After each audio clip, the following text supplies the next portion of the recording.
WDHA's Reconnect with Rockers. I am so happy to have metal represented on Reconnect with Rockers. I am here with, I'm going to call you guys two legends. Dave Ellefson, everybody knows Dave, you know, bass legend. And Thom Hazaert, who, Thom, what I love about you is you're sort of that, like the bon vivant of everything. You do everything. Thank you. You have a label. You got to be a little wacky because you're a radio guy. Yep. Absolutely. So radio people, yeah, I feel like I've known you forever, just, you know, knowing the things that you've done. So guys, thank you guys so much for being on Reconnect with Rockers with me. And I'm super psyched because November 20th, we got a big record coming out. It's called No Cover. And what I love too is as soon as I saw the artwork, I was like, oh my gosh, it's on Through the Night, Def Leppard. So I'm looking you guys up on social, and I love when people are like, hey, do you guys know that this? They know. No, we had no clue. They totally get it. But, you know, it just brought me back to that, you know, that was my introduction to Def Leppard. You know, I'm a high and dry on Through the Night girl. Yeah. You talk to me about the inspiration. Was it something that came just being in lockdown and you guys said, you know what, let's do some shit and get some stuff done? And this grew into a big project. Yes. It did. Exactly what happened. Whoever wants to take it. It did. You know, we originally, our original Ellefson studio record was supposed to come out on Halloween. That was our plan. We were pretty deep into it. And we set October, you know, Halloween for the release date. And in a parallel universe, Megadeth was supposed to be playing in Green Bay, my hometown, that night. And our record was supposed to come out like the day before that. So, fast forward a couple months later and COVID hit and David and I were on the phone and we both just kind of agreed that it didn't make sense to put out the record. We had Australia and Japan tours and all this stuff that kind of had to get pushed back. And so we just started talking like, why don't we do some covers? And originally we talked about maybe doing a little EP. And then, you know, over a couple of days, we basically had 7 or 8 songs picked out for a cover record, which slowly over the next month and a half turned into 19-song double record, double vinyl, double CD. Wow. And it just kind of spiraled out of control. I'll say. But it's funny that you mentioned, you know, the Def Leppard cover, because that was actually Tom's little surprise to me. Tom's terrible at keeping secrets. He calls me and he goes, you know, I wasn't going to tell you this, but I wanted to wait and show you, but I got to tell you this. And he doesn't look like a guy on the DL. He doesn't look like a guy on the DL. He looks like somebody who's it's out there all the time. Yeah, exactly. And so he said, hey, we're going to do this cover. And I thought that was just so cool. And thank you for that, Tom. That was very kind of you. But, you know, he knew, you know, that record. In fact, I think Wasted was the first song we chose. And it's funny, it kind of sits kind of in the middle of the record.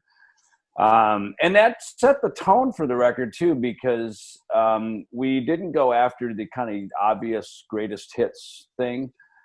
This is also not an all-star record. There's a lot of famous people on it, but this was a record that was centered around the songs. Yeah. And the sound of the Ellefson band, which is me and Tom, our guitar player Andy, our drummer Paulo, and Bumblefoot on guitar and backing vocals. That is the group that recorded this. And with that said, Tom and I had just done some live streams with the David Ellefson Youth Music Foundation. That's also part of the Grammy Music Education Coalition.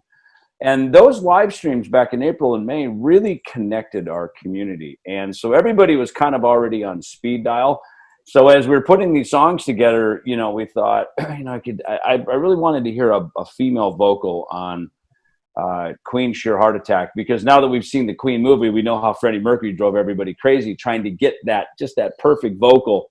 We've watched the Beach Boys movie. Brian Wilson would do the same thing. He'd drive everybody crazy just trying to get, you know, this perfect performance. And I've made records with people like that, believe it or not, you know, where, and I get it. And it's like, it's not quite there. I just do it one more time, you know? And the funny thing is in the Queen movie, of course, they're taking Roger Taylor, the drummer, and they're making him sing these just soaring high vocals on Bohemian Rhapsody. And the funny thing about Sheer Heart Attack is Roger Taylor wrote the song. He played it on guitar. He sang it. He played drums on it, of course. And it was sort of Queen's, you know, as the story goes, it was kind of Queen's sort of backlash to the punk rock movement that was going on around it. And News of the World was kind of the more a bit more of a heavy rock record. It was less kind of lushed out and all this other fancy stuff. It was a little more to the heart of the matter kind of record. And when I told Tom, I said, man, I want to do Sheer Heart Attack, but who the hell's going to sing that? And right away he goes, dude, we got Bumblefoot in the band. I'm like, oh my God, there you go. So yeah. Bumble lined it out. Tom added his bit on there. The idea came, we had just worked with Doro on the Mega Cruise a year ago, and Tom and Doro had actually sang some Kiss tunes. I put together this Kiss jam as a kind of the all-star jam for the cruise. And yeah, I was real happy to see the lady make the record. Yeah, and twice, with that and with Motorhead. And that's why Tom said, he goes, dude, I'm going to hit Doro and ask her to see if she'll sing on the Motorhead track. Because, he knew the history that Doro and Lemmy were good friends. And, in this kind of weird age we live in where everybody's really sensitive to things, only someone as kick-ass as Doro would go, love me like a reptile. Yes, perfect. I will. Yeah, I was going to say, did she like the selection? Yeah. She loved it. She loved it. Awesome. Yeah. Well, you know what I love too? There's a chemistry between you two. Between you guys, that because you guys are, partners, business partners, friends, writing partners, with books. Why do you think you guys work so well together? What is it about the chemistry between the two of you? Because look, I'm looking at your face, Dave, and I'm looking at you, Tom, and you guys both look really happy. You guys look excited about your project. This doesn't look like something that, and this is a lot of stuff to put together here. It doesn't look like a stress fest. Like you guys just, anything that I've seen you guys do together, there seems to be a great chemistry between the two of you. Where do you think that comes from? Is that a long-term friendship? Or? Well, let me start it off. I've been in a band, obviously, that has a very discerning leader in it with Megadeth, right? And that's to Dave's credit. And it made me realize many years ago, I was 18 years old when I met him. I moved from Minnesota. I'd been in a lot of bands. And bands need leaders. Someone has to be the leader. Even if it's a democracy, someone has to still be the leader of the band. And so I've grown up under that. And someone who is a very uncompromising, unwavering, in his direction. When I step out away from that dynamic and I'm on my own, and I've done it in a handful of things, 5 and a few other music projects that I've done and producing and stuff, you still need to have someone to have direction. And a lot of that, of course, I'm kind of, it's not under the Megadeth hat. It's over here, me doing my own thing.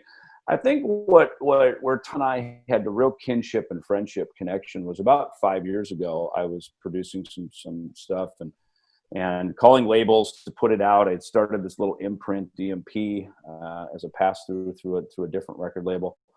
And Tom, struck me as a guy who had real leadership. He had real vision. He could see past, things from a business point of view. He said, man, and he was walking me through a contract that I was in. And he goes, man, there's some real rookie mistakes here. And right away I was kind of pissed.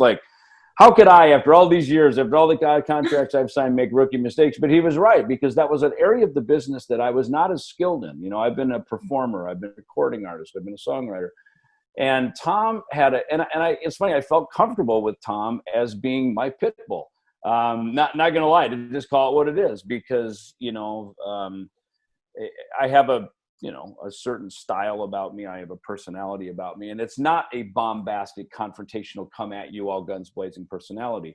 But in Megadeth, I've grown up with that dynamic. So in some ways, it's interesting that, the Ellefson dynamic of the Ellefson Industries, let's call it, Tom kind of is that guy for me.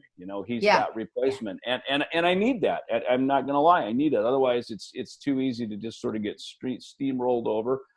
And I think what was really interesting is that when I invited Tom on stage a couple of years ago, I was gonna throw a song, I think it was a Megadeth song, into the set, and I just said, hey, I need someone to sing it. And Tom's like, I know every Megadeth song, I'll sing it for you. So I said, all right, stand over there in the corner, half in the dark, and sing for me on the side.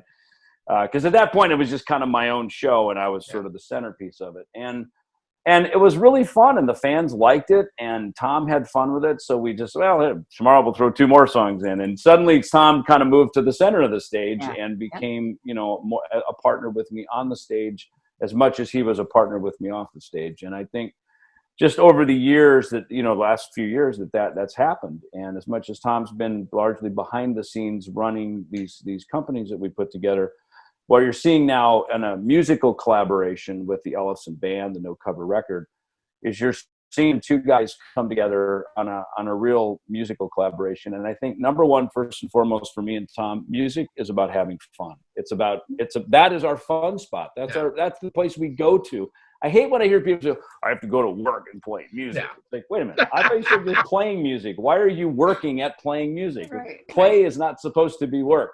And again, we all have jobs. We've got obligations. I get all that, but at the end of the day, man, I wake up and look forward to music. Tom and I talk several times a day because it's always about the fun things that we do in life. I think at the end of the day, we've basically just been avoiding trying to get jobs for the last 40 years. Yeah, who hasn't, right? We're all sitting here in our concert T-shirts, and this is our job. And we're still doing it, right? There's an authenticity about him too. Tom, isn't it so funny? Like we're talking about him like he's not here, but he's an authentic guy. And Dave, you've been around the block long enough where, you can sniff that stuff out. If the person's not an authentic person, you can sniff it out and you feel really comfortable with them. So I get it, but I do. I love that chemistry. And Tom, you had a health issue, huge health issue, which sort of put this project a little bit sidelined you for a while. When I read that, and then here you are like, I got it taken care of. We got the record done. We're doing shows. Like, talk to me about that. I'm so glad that you're doing okay. You look great. Oh, thank you. Oh, thank you. Well, it was actually, I was sidelined for exactly a week and 2 weeks.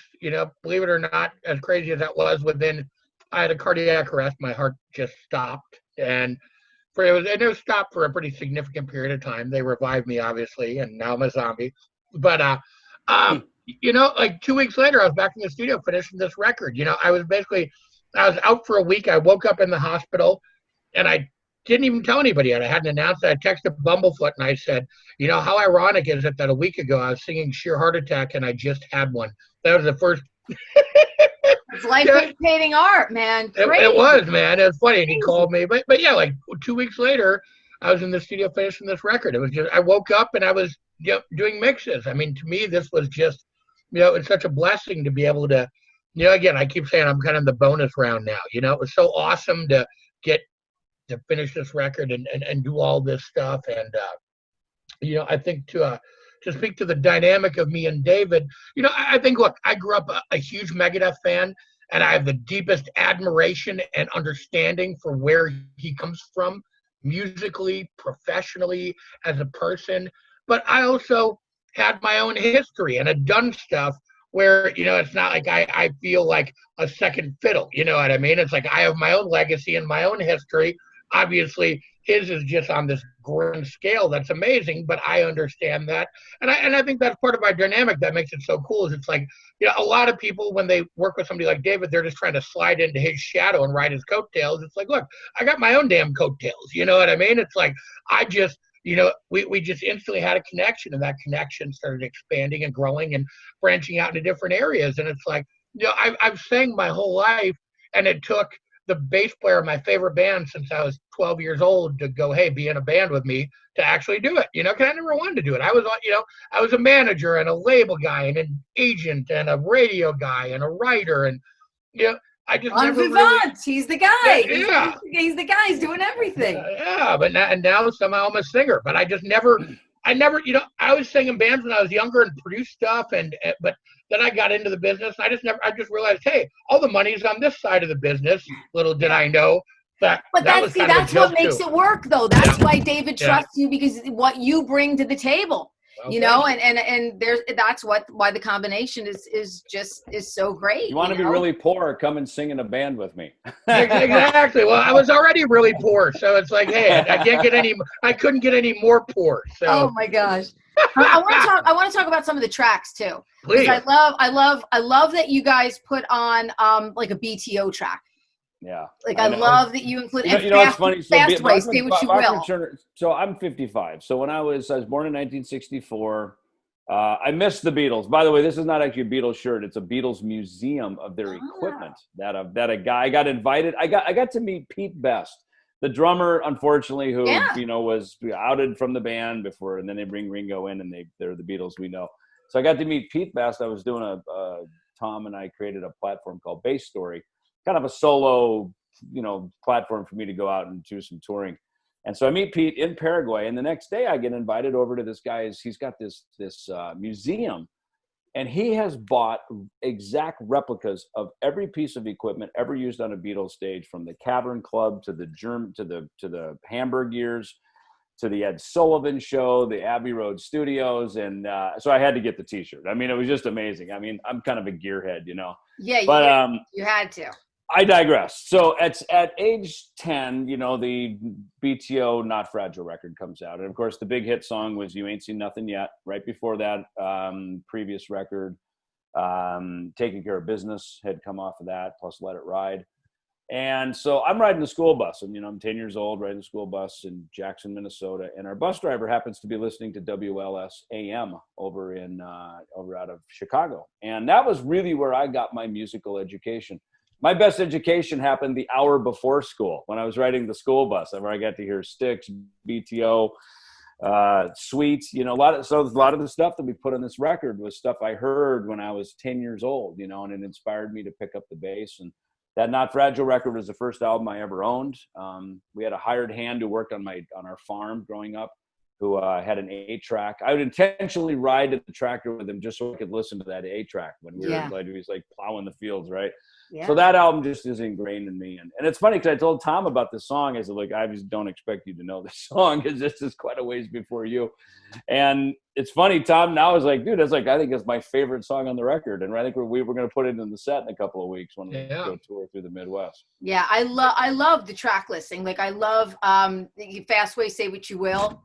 I think that's one of the great underrated. Well, so here's the funny thing about that. And, you know, if VTO was the first record I heard, in 1983, I moved to Los Angeles. I meet Dave. We start Megadeth. And Fastway, that record had just come out and was all over the radio. Big MTV record, too. I remember the video on MTV all the time. And it's funny because Tom's 10 years younger than me, so I always joke, he started buying records the year I stopped buying them. And if there were ever two kind of bookends in the legacy of this record, BTO for me was the beginning, and Say What You Will was probably the ending of me buying records. I stopped buying records for many years, and also the end of my cover band era, because when I left Minnesota and I moved to LA, I no longer played cover songs. I mean, Megadeth, we did a couple covers, of course, but you know, that was when me really becoming an original artist, original musician, no longer covering other people's material.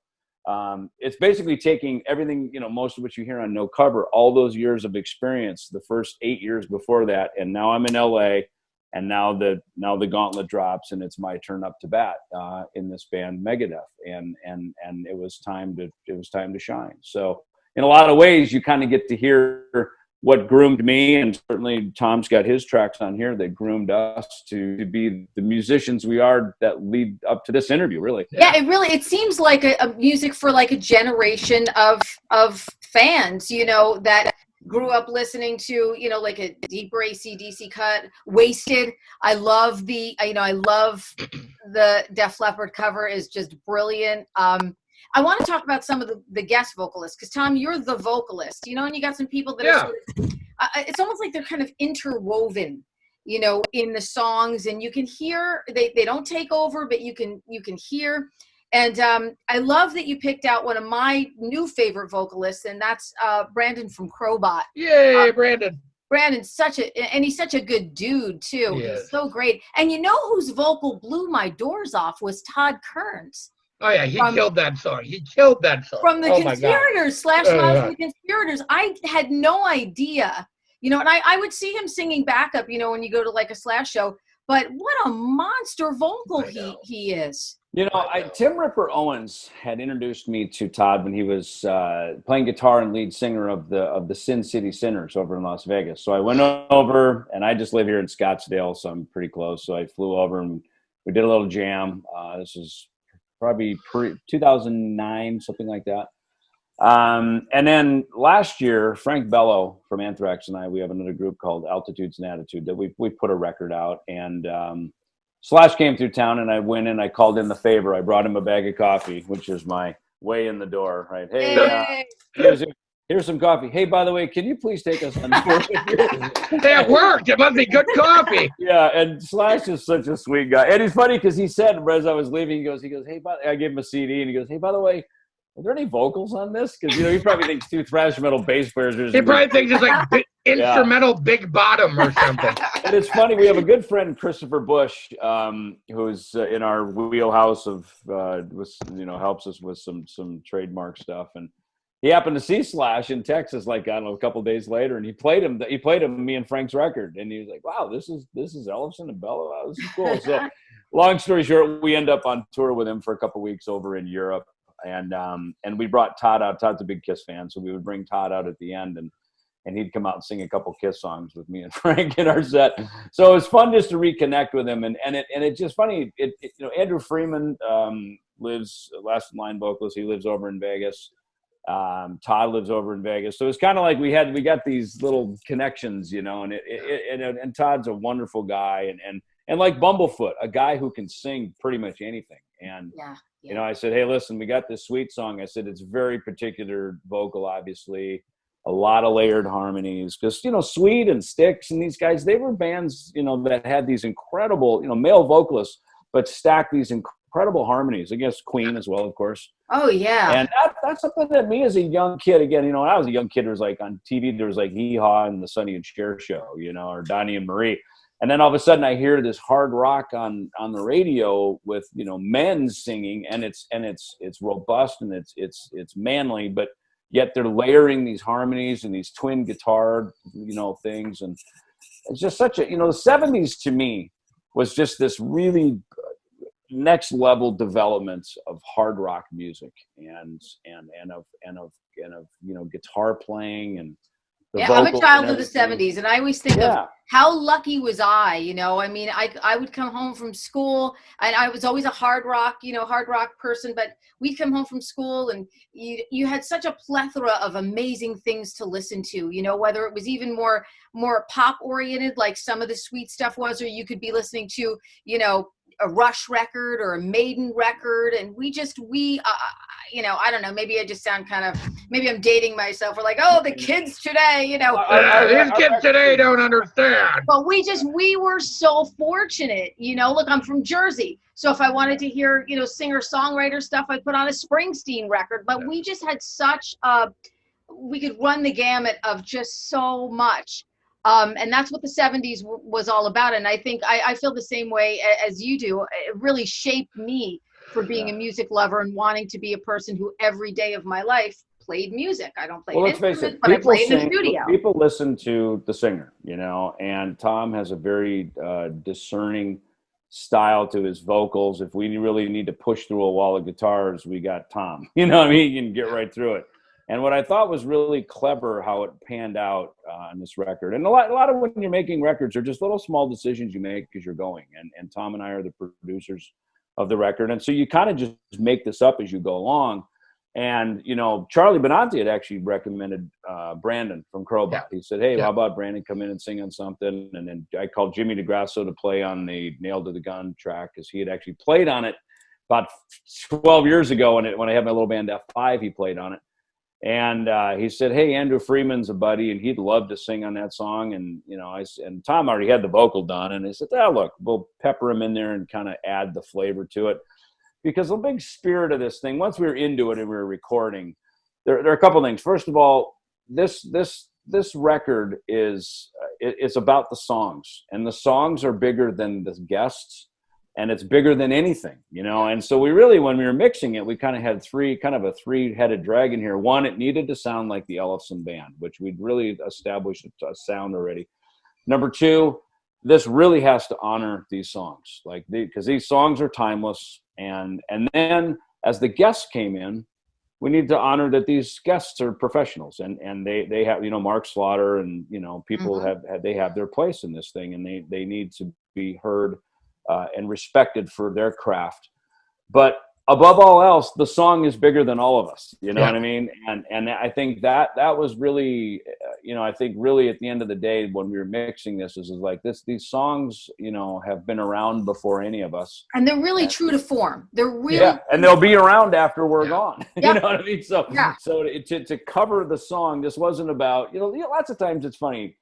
Thom's into a lot of the Anthrax covers, and certainly he knows the Megadeth covers. And I think for our genre, even Metallica when they did Stone Cold Crazy, kind of the main thing in the thrash genre is, oh, we'll speed it up, be faster, the faster, be heavier and faster. Yeah, and right. cooler. And that was one of the things we really paid attention to with this, is we kept, the tempos, within reason.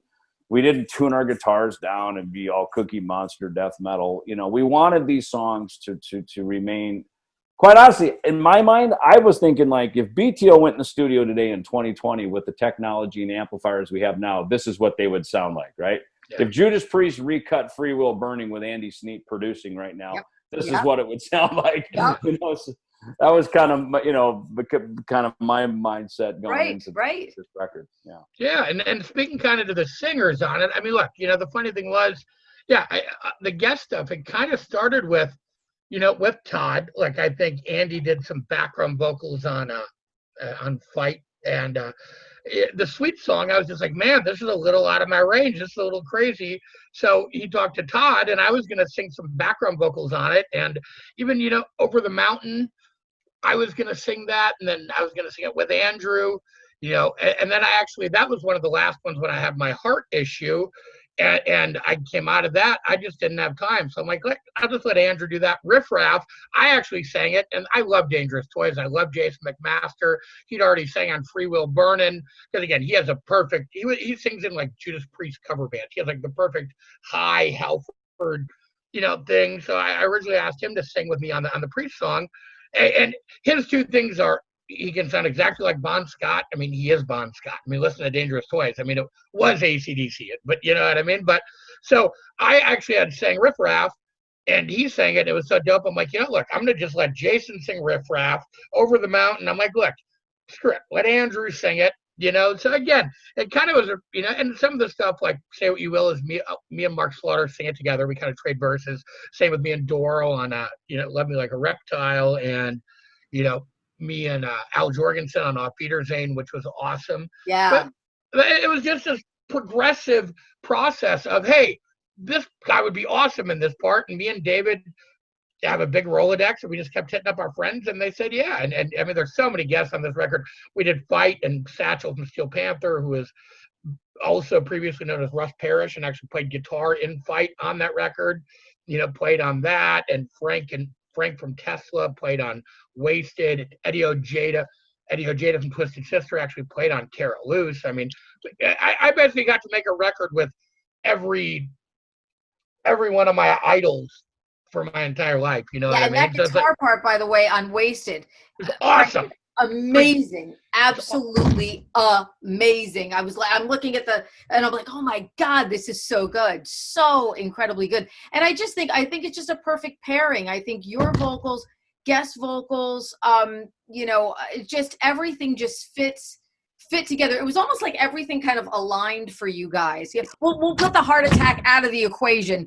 We'll forget that part, but when you said, this was going to be smaller, and then it sort of started to take on a life of its own, and then we started to bring in these people, and it just seemed to really, everything kind of lined up for you. It did. And I think, it was supposed to be, what was it supposed to be, 16 tracks, and then there were some to be announced tracks on it, and it just grew and grew and grew and grew. Well, and I would imagine what really happened with that was it was basically done, the tracks. And David would call me. I'd be in the studio tracking vocals, and I tracked my vocals in Madison with my friend Matt LaPlante, who did like a lot of the non-plant records and Skindred and Sixth and a lot of really cool stuff.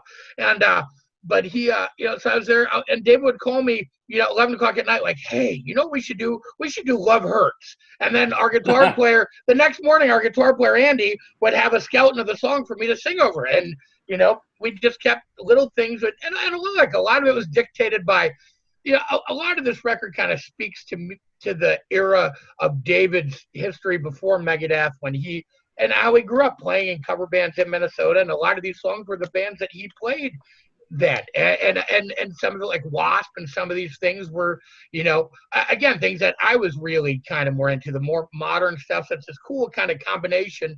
And some of the stuff like Def Leppard, we're both huge Def Leppard fans. I mean, literally, I remember sitting in my dad's basement when I was 8 years old, listening to his On Through the Night record, and that's the vibe I get from this record, and that's the vibe I get from that cover. And we just wanted to really set a tone with this album. And the artwork and the imaging and everything else around it. And I really feel like it did, you know, and that's what's so cool about it. Well, we always joke, we sort of, you know, I'm 70s Kiss, Tom's 80s Kiss. You know, I'm 70s, early 80s Judas Priest. Tom is mid to late 80s and 90s Judas Priest. Right. You know? That's So, right. That's but great. but you know, it's interesting is even as we were writing our original material, and earlier this year in April, we pushed out a track that we wrote back in November called Simple Truth.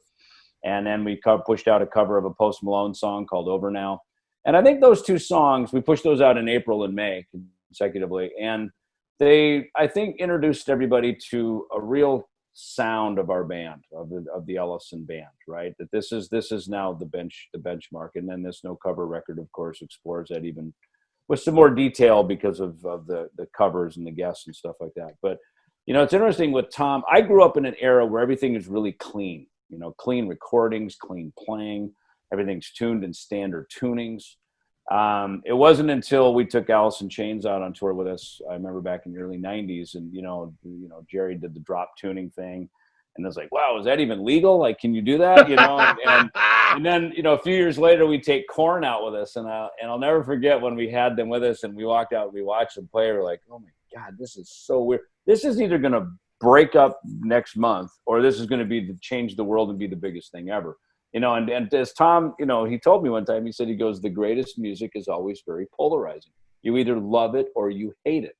And we talked about that as we were signing bands to the label some years back. And so then as Tom and I started working on lyric stuff, you know, Tom is, again, a very thick, I call it a lot of diesel and kerosene in his voice, you know.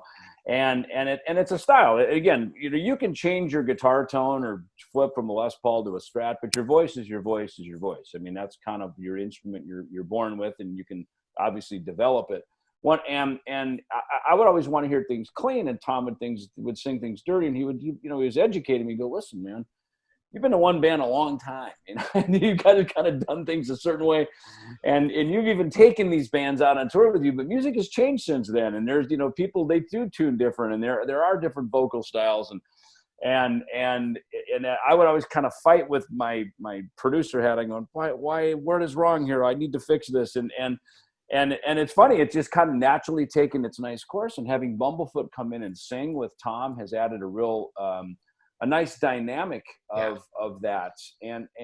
We do that a lot when we make records. Oftentimes there's other singers, there's other people that kind of, you know, do the embellishment and backing tracks. And it just sort of helps the voice pop a little bit on the track. Yeah. And we've started to find that in the Ellefson band, you know, especially Tom and Bumble singing, which is why these tour dates we did last week, we made sure we had Bumble with us, because he's got not only such a great player, and his voice is so like great voice. It's so different.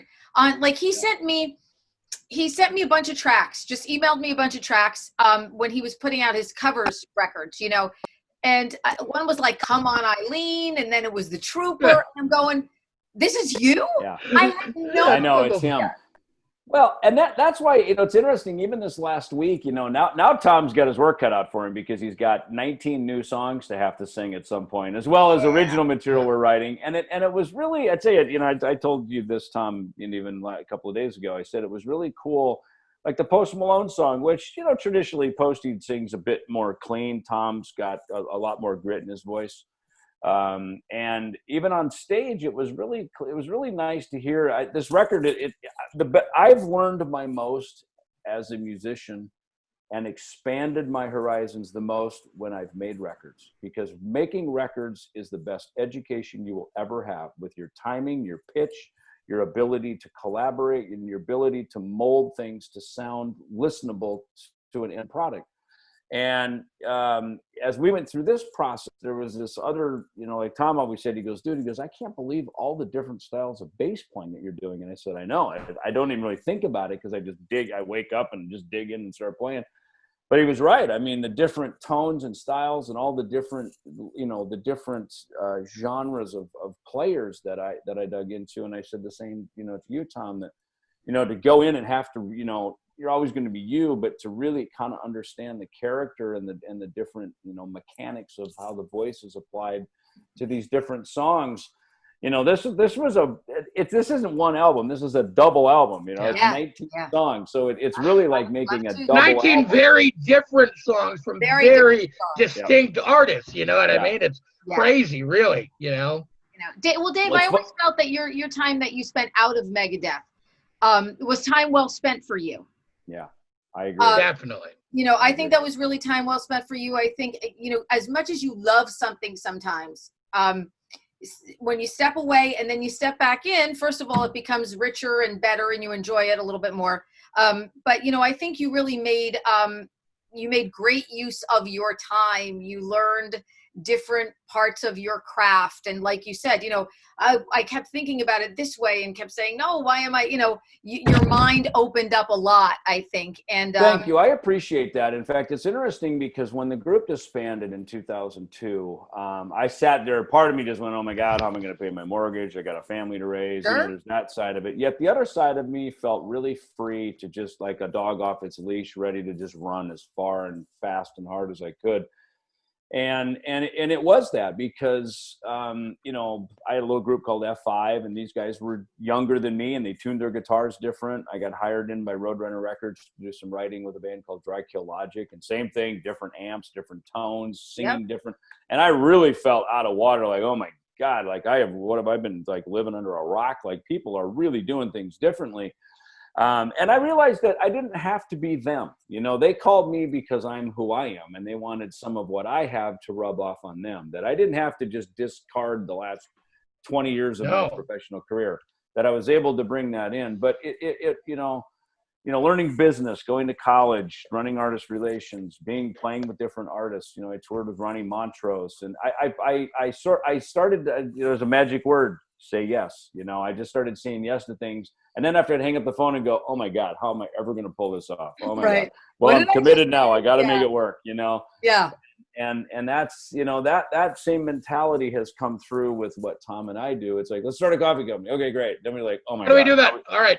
We got to get bags and labels, and then we got to find someone to roast. Oh my God, who's going to ship the coffee? Oh, geez, we didn't even think about it. You know what I mean? And it's about it. Like there's a fearlessness about it. And I think sometimes when you're too in your comfort zone, you're not willing to take that chance, and you're not willing to, you know, just all right. So your face hits the wall, you know. But I think sometimes when you're in such a comfortable type of situation, you know, you're afraid. You're afraid for. I started to really feel sorry for guys that had been in bands their whole life and never had an experience outside of that. In fact, you know, my friend KK Downing, who was obviously founding member in Judas Priest many years, at a certain point just said, that's it, I'm done. I'm out of that group. And you kind of got him back. You kind of got him sort of back out doing stuff. We had a friend of mine here in town had actually connected us back, and we started having some phone conversations and getting caught up, and we went deep into some stuff, you know, both being in big bands. We're founding members. There was a season I wasn't in Megadeth intentionally, and I watched it go around the block without me, and it was kind of weird, that's kind of weird. And KK, of course, had that same experience watching Judas Priest move on without him. And so we got to have those experiences. And, you know, one of the things that I felt, and I guess I have, funny, earlier me and Tom were talking about emotional intelligence, like sort of the ability to have empathy and sort of feel an empathy toward people, you know, and kind of put myself in their shoes. And I've had some of these experiences. And I think with me and Ken, it was that thing where I was just kind of going, you know, like, hey, should we jam? Like, you want to do something? It doesn't have to have any intention, doesn't have to have any end game. Just I don't know, two knuckleheads put our guitars on and do some jamming.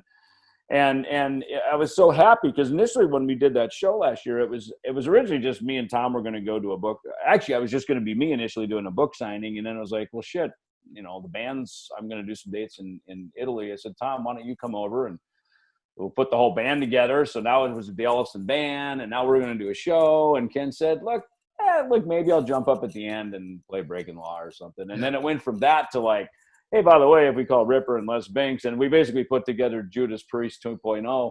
Yeah. And it's, you know, it was just that thing. And I think some of it is just feeling comfortable around each other, you know? Yeah. And he loved it. He loved it. I think he needed to do that. because there was so much going on, you know, in the priest camp, and you know that there's a little bit of heartbreak going on for a multitude of reasons. I get it. I get the heartbreak. I understand it. I've been there. I've been through that process, and I've learned how to push through it and get to the other side. That's what I tell Ken. I said, Ken, in my mind, you're Tony Iommi, you're Eric Clapton. Like, you are the top of the heap of British rock star royalty, man. And like, you can just hang it up and quit, and that's fine too. You're still KK Downing, but. I have a feeling you want to put that guitar on and go hit it one more time. Just, oh my God, my biggest priest memories are, you know, watching KK come down the stairs. You know, I remember being at a priest show, you know, at the Meadowlands Arena, and he tripped and he fell, and everyone's like, KK fell. You know, we're all like in high school in our army jackets, like, you know. I know. It'd just become a friend, and for all of us to be in the room making music together and playing songs. You just strip away all the other stuff, and it's like, we're just guys, like, you know, we like to just sing and play and rock out and frickin' We're really we're all the same people we were in high school. Really. We are. Everything we learned in high school. Right? Absolutely. I knew that I would have so much fun talking to you guys. So like, I want to just touch on two things with Dave too, because I think they're important things to touch on. I want to touch on your music foundation. Yeah. Which I think. So thank you. Earlier this year, we really pushed that out with the Schools Out initiative that we have. As the world was starting to shut down, Tom hit me and he said, "Hey, man, you should just get on Skype and start doing some lessons and just start helping out, you know." And again, this is what Tom does. You know, he sort of pushes from behind. You know, he's the coal car behind. If I'm the engine, he's the coal car feeding the fuel into the fire. You know, and he's just like, man. Let's get on this, and I think I was at the grocery store with my wife, like buying toilet paper and paper towels. It was during that moment. Remember, the world was like, oh my God, there's no. You're buying 900 packs of toilet paper. Remember that? Right. Remember those days? Right. So I said, well, listen, man, I'm just one little dude with a bass, and I can't do all this. So we called Bumblefoot, Nita Strauss, and Chris Cale from Five Finger, Dirk, and that quite honestly, that just exploded, and you know it was so interesting, the timingness. You know, Megadeth has been nominated for 12 Grammys as far back as with the Rust in Peace record back in like 1991. And we never won. And there was times that clearly we had the better song. Like clearly we were, I remember with Sweating Bullets, you know, walking in 1993, and we were the clear winner of this thing. And they give the Grammy to Trent Reznor. Deserving of a Grammy, but he wasn't the mighty Megadeth. I mean, and we were double platinum. It wasn't quite his moment yet. It wasn't his moment yet. People end up in these categories too sometimes, where you're just like, well, wait a minute, I'm a little confused. But what I you know, sometimes you understand life in reverse, and so if you go in reverse, we win this Grammy in 2017, and what's interesting about it is the Grammys had just formed a brand new pillar of their organization called the Grammy Music Education Coalition.